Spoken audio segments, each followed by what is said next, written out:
As always, I'm going to try to focus on those things that the show can't portray. What is it like? We're cruising past, not cruising, we're getting past day 60, and you haven't spoken to someone in so long. Good morning, guys. Alone, Season 11, Episode 10. Episode 10 is such a deep episode with a lot that happens. There's a lot here we can discuss, things that can't be put on screen because maybe they're intangible.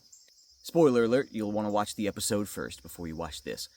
But I'm going to begin again with what I think is a nature fact, and I hope that you guys can suffer through these nature snippets. I know that I have strange perspectives on life in general, but here's my perspectives on nature yet again. I think the wilderness can be so niche. What I mean by that is that a set of skills that is demanded by the wilderness to thrive in this environment, it can be incredibly niche depending on where you are in this world. It's not the same. Even across the Arctic, where we're doing Season 11, those skills are not the same. And across time in the Arctic, they're certainly not the same. And I think that's exemplified when we see William and Dub get out there and start smashing it on ice fishing. William lives with ice all the time. I envy that, and he has this experience and this knowledge, but it's very niche. I would say just that the wilderness demands niche knowledge like that. And because of William's niche knowledge, which I think Dub enjoys a lot of that knowledge too, because he's from a fairly northerly place and he has a lot of experience, probably ice fishing before, you start to see just some incredible knowledge come into play because of that, and it works. Because it's niche, specific, designed for that. It's where a lot of contestants can suffer, that you can be so strong in certain areas of bushcraft or survival, and then you get into a different biosphere in the world, and it's just all thrown off because it demands a different niche set of survival tactics. Think of the Namibian desert in Africa. It's an entirely different set of skills. But I think that just exemplifies the changing and varied nature of the wilderness, which I love. It demands those niche skills. And that's why in every pocket around the globe, you'll find that guy that's the wilderness guy. And he's so dialed in to the niche needs that wilderness area demands for survival. That's what I pick up from watching these other two contestants start to really hammer it, as the weather gets colder. I think William's just been waiting for winter, and he's like, okay, now I'll get fired up. And me, on the other hand, I've been a little bit dreading winter. So that's just some difference in this, and the fact that wilderness is very niche. So I want to say that in episode 10, and it's been maybe getting this way for a while, but what is it like? We're cruising past, not cruising, we're getting past day 60. And you might think, like, I've been in the wilderness alone for a few weeks. Maybe you've camped for a few weeks and you kind of know how it is, and you wonder, what is it like when it's past day 60 and you haven't spoken to someone in so long? And you don't know. I'll tell you a secret fear that came into my mind is that the world would be at war and I wouldn't know it. And I would come back and there wouldn't be all this wonderful stuff I wanted to enjoy, like just sitting down at a donut shop and just in peace and enjoying it, because I would come back and have to do all the old stuff, assemble gas cans and, get the vehicles going and get here and there and try to transport people and get supplies and do that. I began to fear, nonsensically, maybe not nonsensically, because a lot did happen at that time. The Middle East kind of erupted into some war during that time, but I began to fear that there would be war. But basically, when you're there that long, after 60 days or so, with no input, no information, silence, I would say that every day now is a mountain and two valleys. There's no such thing for me now at this point of waking up through those days and just being like, okay, yeah, we'll face it, we'll do the stuff, we'll do this and that today, and just kind of bippity-bopping through the day. In the early season, I could do that a lot because the wilderness is very comfortable for me. But right now, every day is a mountain and two valleys. The mountain is that high you experience when you inevitably get yourself up, by your bootstraps, or, some good event takes place or whatever happens. it's inevitable. It's going to happen. You're going to be lifted up. And the two valleys are the beginning of the day, right before you wonder what it will hold. You have a lot of, it contains fear about how bad the winter could get. You don't know what temperature it is. And you think, could winter kill me? And the second valley is at the end of the day, as you enter the long, long darkness again, wondering how long the season will go. How long will you keep doing it, or will you have to keep doing it? And that's a valley of fear that you can't really express unless you're there thinking, like, I might have to face much worse, temperatures, and of course you know that's coming. But you wonder, it's pointless, to me, unless I get through. And can I get through 100 days? 150 days? Because you know with the quality of people, Dub and William and I think several others as well, the quality of people, they're the quality that could push it past 100 days quite readily, given the right circumstances, like not getting sick and stuff.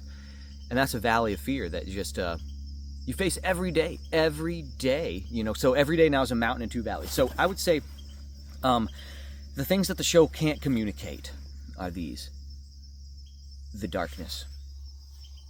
It tries to communicate the darkness, but it can't, because you can't film what darkness is. And now, as the day slips away, we have some guys on screen throughout the season saying that we're losing 8 minutes of sunlight a day, but it's double that, because that's sunrise is 8 minutes later, but sunset is 8 minutes earlier, so you're losing a quarter of an hour of sunlight each day. And so that shrinks it down to where you see the days are shrunken down to almost nothing. You have just a little bit of sunlight, and mostly it's gray and cloudy anyways with a snowstorm or something. So you very rarely right now, maybe 1 or 2 afternoons every 2 weeks at this point, you have some light from the sun peeking through to touch your soul. Otherwise, it's right back to the shelter and it's darkness for so many hours. That's a big thing, and it's very hard to portray that on screen. They're doing a good job, but it can't all be captured. Second thing is silence. The silence certainly can't be portrayed on screen. It can't be. But the silence is so deep that I'm going to pick out like a situation specifically after a snowstorm would come. There's some snowstorms that come, and on every little tendril branch of a spruce tree, there'd be a stack of snow stacked up. Now, that's exactly what is created for a sound-deadening chamber. That snow and all of those baffles that the snow creates on the branches soak up, the cat is hitting the camera, soak up all the sound you can make. And there were days in those 60s that we're in right now where I walked outside my shelter and the silence hit me like a force. Because inside my shelter, kind of rustling, moving around, there's mice rustling, and you get right outside the shelter and it's so dead, so silent. It's like nature isn't breathing at all. And I could hardly make a sound that could overcome the silence because the snow would soak it up. Not an animal is cheeping. Sometimes the wind would be absolutely dead, and that silence was so deep that I can't explain it. And I have bad ringing in my ears because of too many weapons fired near my ears, I think, and I have a bad ringing in my ears. And that ringing would grow throughout the day of silence to where it would get so loud I would have to sing as the only way I could combat the ringing inside my head. With all that silence. We're going to get more to the singing later. The next thing that is not really communicated on the show is that we had some severe windstorms. And the temperature was really affected by that because the Arctic would be cloaked in clouds every day, and those clouds trap heat against the earth, and so that the temperature would remain kind of steady. And then for a day or two, the wind would just come tearing through there. And probably there was no special scene filmed when those windstorms were going, because we don't see those windstorms on screen, but sometimes they would get so violent, and that they would just shake the shelter and it would creak, and my wood shelter would creak, and it would feel like you were in the bowels of a wooden ship, but with the silence, I began to love that wind and the creaking, because more than being afraid that my shelter would fall down, that sound was just simply something to experience. Something to experience in all that silence. It was so welcome. But the windstorms could be crazy, and what would happen with the wind is that it would shred away all the cloud cover, and then as the sky would be clear, whoomph, all the warmth trapped from the earth just goes straight up, and the temperature falls off a cliff, and that's when it would get cold. And so that's happening on and off. And the other thing that the show can't really communicate is how difficult it is to work with the cameras now that it's getting cold. Because, firstly, you've got to work the cameras at all times. The batteries can't stay alive. You know, as the weather gets colder and colder, the batteries just die. Sometimes you'd put in batteries, and it'd be like you put in a battery, open up the camera, it's dead, take it out. Put in another, you have a huge store of batteries, and you put in another camera, you put another battery in, open up the camera, this battery's already dead. Put it down. Grab a third battery, put it in, half full. And then in 30 minutes or 1 hour, dead. And so you're always messing with this. And to do this, you've got to take your gloves off. And for me, I've got, bad circulation in my fingers and toes. And so I'm getting my gloves off and handling all the cold batteries and punching buttons. And by the time I would get that done, my hands are just frozen. So you get your hands back in your gloves, or you're like blowing on your hands to try to warm them up. And operating the cameras in these conditions gets worse and worse. And that's difficult for the show to communicate. So I want you guys to know that. Like everybody that's out there catching a fish on the ice, they set up that camera with bare hands and got it going. And they do that 100 times each day. I want to talk about 3 moments now from the show. And usually I try to focus on moments that nobody's talking about, maybe. But these 3 moments are probably the moments everybody's talking about, but I want to talk about them anyways. And I just want to mention them really quick in passing. William beat Sassy. It's there. It was so great. William builds this cool food cache out of ice blocks, and he pours water on it so that the ice will freeze together. Now, I would say that if he poured enough water on it and it froze solid enough, a wolverine can't rip that up, I don't think. I don't think they can. A bear, different story. But the bears aren't going to be out there now. The bears are going into hibernation. So it's the first really secure place, and Sassy comes out there, and he gets this wonderful footage of Sassy poking her head in all these holes, thinking, oh, I'll just easily make off with a fish. And she's totally flummoxed by this ice food cache. And that's just huge. Second moment I want to mention is when Dub catches that fish. Dub has had some times when he's experiencing some real hardship, and he's out there ice fishing, and then he hooks this fish. And last night I watched with some friends and with my wife and kids, and Dub hooks this fish and he's fighting it on the line. I jumped up and I reached for a line.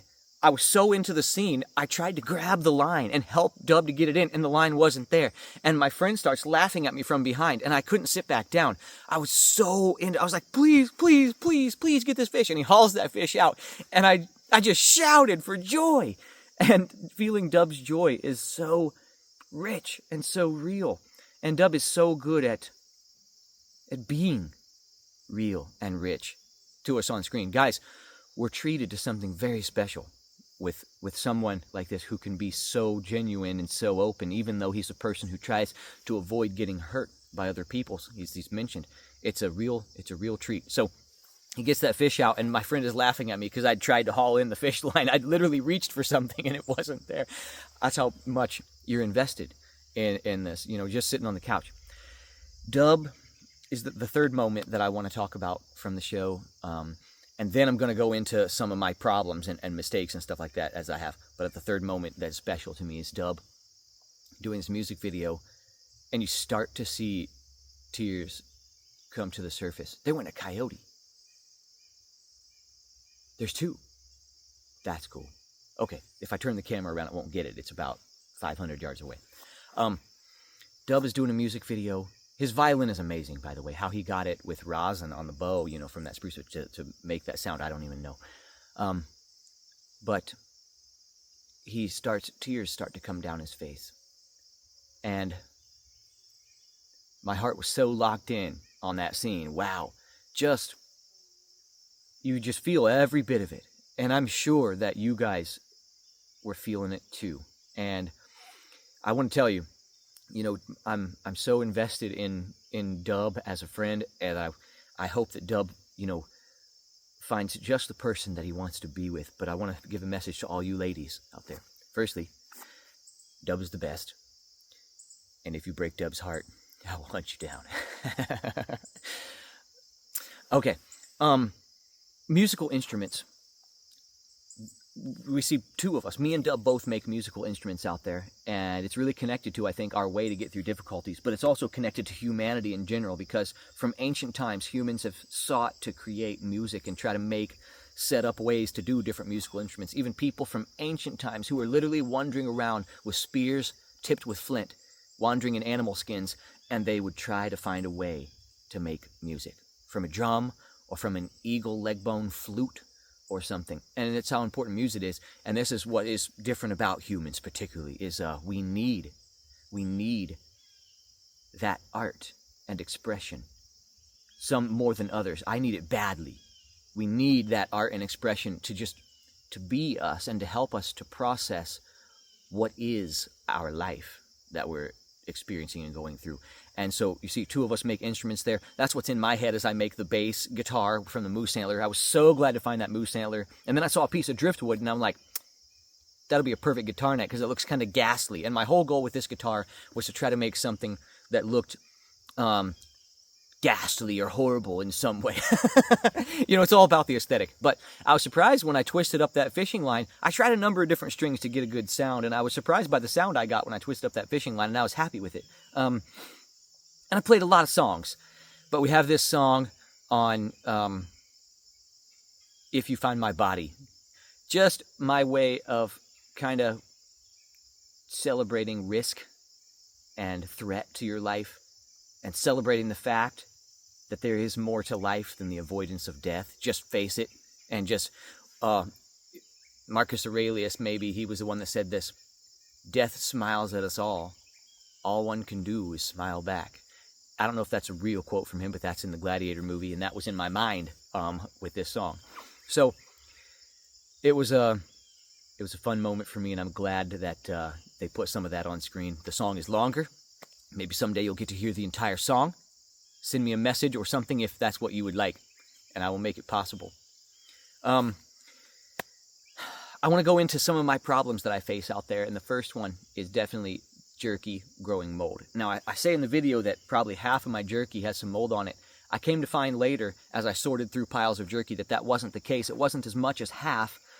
And the mold that was there typically was like a little white spot like this, or a little series of little white spots on the side of one, and could be scraped off with a knife point pretty easily. But it was a huge concern. And here's why it's happening. It's because the humidity once freeze up is complete and it's very cold, then there's really not much more humidity and things are stable. But up until that point, it had been so humid there, that the jerky couldn't keep through that humid air. And I knew that while I was smoking the moose. See, I was faced with the worst of problems after killing the moose. To preserve it from the warm temperatures, I have to smoke it. But then with no containers of any type, that jerky, once it's smoked, can only be preserved if it stays dry, and have nothing in which to keep that dry from the moist air. So it was like a vortex of evil facing that meat. Those elements facing that meat was like that. And so you start to see, like, it's real concern, like my jerky supply is molding. And I'm already thinking, how do I beat someone who's killed a fresh moose with dried moose? And now I'm thinking, if I lose a bunch of this, what do I do? And so I just try to keep working hard to snare and to fish and stuff. But that's why the jerky is getting moldy. And just, it's so true. It's nightmarish problems that you go through from one to right to the next. And it's kind of like life. All of you guys are living life, and so you know that in life you can hit the cruise button for a minute, and then you think like you've got it, and then boom, right out of left field, something hits you right in the side of the head, and then you're consumed by a problem again. And that's why our mentality and how we face those problems is so critical. I recommend just do some music. Just do some music. I'm no Bob Marley, but the philosophy holds true. So, the fire that I have in my shelter, I try to start a fire using some different tinder. Above my food cache is a big dead spruce tree, keeping it dry. And there's dead needles but filled with resin on there, and I clump all those in, and when I get my fire bundle lit, I put it in there, and then whoof, it just goes up, and the fire is licking at the ceiling, literal flames curving on the wooden ceiling and that moss, and the moss is starting to singe and turn orange on the frayed edges of the moss that's chinked between the cracks, and it terrifies me. First I set my pot over the fire because that brings the flames down a little bit, and I dumped some of the water out of the pot onto the fire, and then I get up there and I actually have to stomp out some little fireplaces on some of that moss where it's turning into a coal. Terrified me, because this shelter, if it goes up, what if I'm asleep? What if I'm laying there asleep and it goes up? I could burn to death. And then if it does go up, it's over for me. There's no more trees that I can cut down that are not, this big around, and I don't have the energy for that now. It'd be so over. I could go live in my food cache. All these thoughts run through my mind. Be interesting to live in the food cache. Put the lid on over top of yourself at night. I could work out something maybe, but it would be so tough. You just don't want your shelter to burn down. So every day I'm on pins and needles about that, but then I have a smoke problem again because I nail my moose hide up to protect those places of the moss and wood that have gotten over dehydrated and can catch fire so easily. So now I don't have my smoke shield, so it just stays touch and go with the problems and stuff, and you address them the best way you can with so few materials. I mean, keep in mind now that there's no such thing now as going out and digging up mud to use. No such thing. It's as hard as iron. You'd tear up your axe even chopping into it. So those nails were a lifesaver. I found the only human thing on my land was a little end of a rotten board with some nails sticking out of it. And wow, I was thankful, because with those nails, that's what I put the range hood, moose hide range hood up with, and that's what I nail it to the ceiling with. If I hadn't found those nails, I'd have tried to find a way with some snare wire, but those nails were so handy. But I also want to say that I'm really glad that there wasn't a lot of barrels and buckets and stuff on my land, because I know in the end that I faced it just as God intended. Clean land, like untouched. There was just that one piece of board and a pile of driftwood. So that was cool. Brings us right to the end. The words of Psalm 27 that get me through my deepest and hardest moments. And I'm serious on the show that I've faced harder moments than alone brings in a way, but I don't know, it's just hard in a different way when it's maybe a missile going over your head, or that. It's a very different difficulty than the silence and aloneness. Maybe they're equally as hard. Maybe it's equal. It's hard to say. But the words of Psalm 27 have gotten me through before, and I found it giving me energy, giving me strength, causing me to look up and see through the cloud cover. And you want something in those moments that'll make you touch eternity a little bit, and that's why the words from Psalms are so critical to me. Now, that's it for this episode. I hope that you guys enjoyed a heartfelt episode of people being really vulnerable. That's what's going on here, and people also still making it happen. Wow. So keep in mind that I'd really like everybody to check out the book that I've written about all this. It takes the deep dive. It says everything. And it's available soon. It's available to you to get on the pre-sale list to get the book at a cheap price right now. If you send me your email address, send it to timbercleghorn@gmail.com, or send it to me on Facebook Messenger. You can find me, Timber Cleghorn. I want to say lastly that you got to really go check out and subscribe to the YouTube channels of Dub and William. Dub's YouTube channel is called Dub Gone Wild, and it's really great. His recaps are top-notch. He has insights that will blow your mind. William's YouTube channel is called Big Land Trapper, and he's got amazing content that will show you that he really lives this life at all times. So check out those, and thanks for joining our lives for yet another week of this craziness, and stay tuned yet again for next week. Keep letting alone be our favorite thing on TV, and get out into the wilderness and grab some of that peace and quiet for yourself, and let's all encourage one another in this world that we live in and in these tough lives that we go through. Let's all encourage one another in every way that we can. Love you guys.